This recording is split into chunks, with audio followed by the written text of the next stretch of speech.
YS Sharmila Jaganmohan Reddy కోసం మాట్లాడుతూ, జగన్మోహన్ రెడ్డి వచ్చిన తర్వాత రాష్ట్రంలో ఎక్కడ అభివృద్ధి లేదు. మొత్తం అంతా అప్పులమయం చేశాడు జగన్ రెడ్డి అని చెప్పి షర్మిల అంటున్నారు. ముఖ్యంగా జగన్మోహన్ రెడ్డిని జగన్ రెడ్డి అని సంబోధించడాన్ని కూడా కొంతమంది తప్పుపడుతున్నారు. ఎట్లా చూడొచ్చు ఈ అంశాన్ని? అంటే జగన్ రెడ్డి అని సంబోధించడంలో తప్పు వెతుక్కోగలదు మనం. ఎందుకనంటే జగన్మోహన్ రెడ్డి గారు రెడ్డే. అయితే ఆవిడ ఈ రోజున శాస్త్రి అయింది కాబట్టి పేరు నొక్కి జగన్ రెడ్డి గారు అని చెప్తా ఉంది. ఈరోజు స్వార్థ రాజకీయాలతో ఏదో తన వారసులకి రేపు పొద్దున రాజకీయం అందించాలనేటువంటి సడన్గా ఆవిడకి ఒక 2 ఏళ్ల క్రితం రాజకీయం గుర్తొచ్చింది. ఆ రాజకీయాన్ని ఇది చేయాలనేటువంటి ఉద్దేశంతో ఈరోజు వచ్చి జగన్ రెడ్డి అంటుంది. రెడ్డి గారు ఆయన. అయితే ఈవిడ శాస్త్రి కాబట్టి, మురిసిపల్లి షర్మిలా శాస్త్రి కాబట్టి నొక్కి చెప్తా ఉంది. అయితే ఈవిడ చెప్తా ఉంది డెవలప్మెంట్ అవ్వలేదు, అభివృద్ధి అవ్వలేదు అని. ఒక్కసారి కళ్ళకి కనబడట్లేదా, లేకపోతే మరి ఏమనుకుంటుంది ఈవిడ ఒకసారి ఆలోచించండి. అభివృద్ధి అంటే ఈరోజు నాడు నేడు పథకాలు ఉన్నాయి. నాడు నేడు పథకంలో వైద్యం కానీ, విద్య కానీ ఈరోజు ఏ విధంగా స్కూల్స్, హాస్పిటల్స్ డెవలప్ అయినది మనం చూస్తూ ఉన్నాం. మరి అదేవిధంగా రైతు భరోసా కేంద్రాలు రైతులకి, రాష్ట్రంలో ఉన్నటువంటి రైతులందరికీ మరి వాళ్ళ ముంగిట్లోనే, వాళ్ళ గ్రామాల్లోనే ఎరువులు కానీ, లేకపోతే వేరే రకమైన సౌకర్యాలు రైతులకు సంబంధించినట్టు అందిస్తున్నటువంటి పరిస్థితి డెవలప్మెంట్ కాదా? మరి అదేవిధంగా ఈ దేశ చరిత్రలోనే ఇన్నాళ్ళుగా మనం స్వతంత్రం వచ్చిన దగ్గర నుంచి కూడా మనం చూస్తూ ఉన్నాం.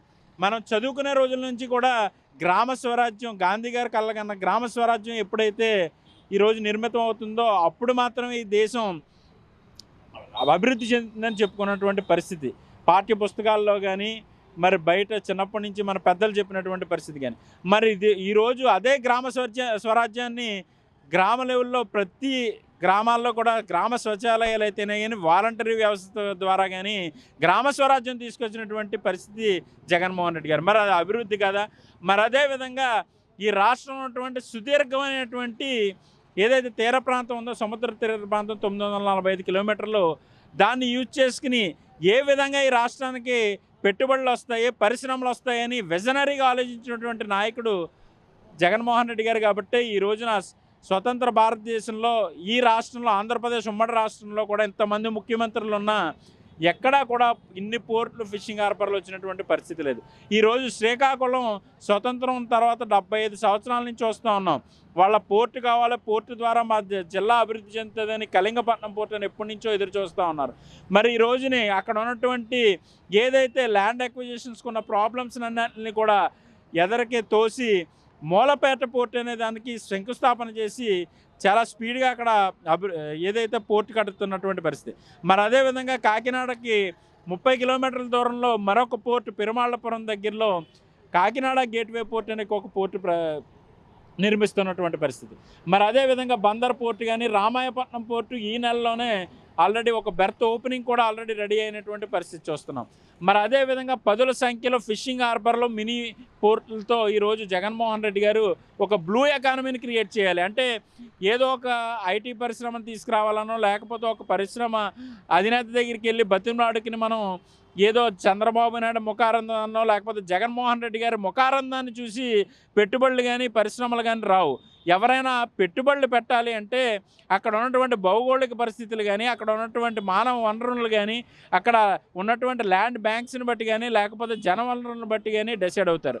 మరి అదేవిధంగా ఈ రోజున పెట్టుబడులు, పరిశ్రమలు రావాలంటే ఇక్కడ ఉన్నటువంటి ఎక్స్పోర్ట్, ఇంపోర్ట్స్ని ఆసరా చేసుకుని పోర్టుల చుట్టూ అభివృద్ధి జరగాలనేటువంటి ఉద్దేశంతో ఇంత విజనరీగా ఈరోజు డెవలప్ చేస్తూ ఉన్నాడు జగన్మోహన్ రెడ్డి గారు.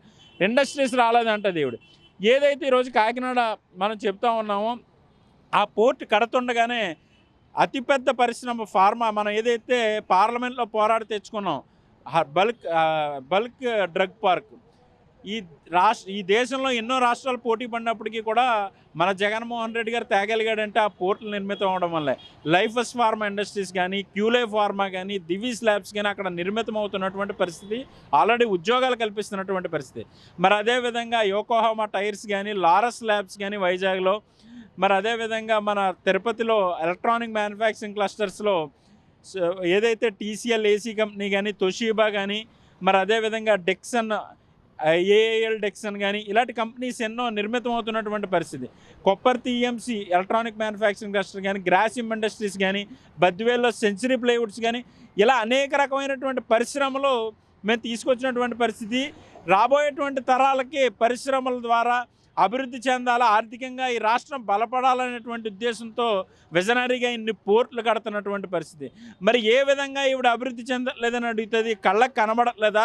రమ్మని చెప్పండి, ఈ మురుసుపల్లి శర్మిలా శాస్త్రి గారిని కూడా పెట్టుకుని మేము తీసుకెళ్ళి చూపిస్తాం.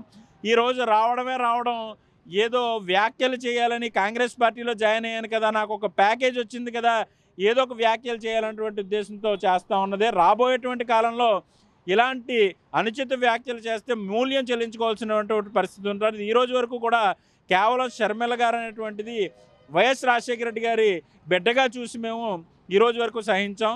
రాబోయేటువంటి రోజుల్లో ఇటువంటి అనుచిత వ్యాఖ్యలు చేస్తే మాత్రం సహించేది లేదు.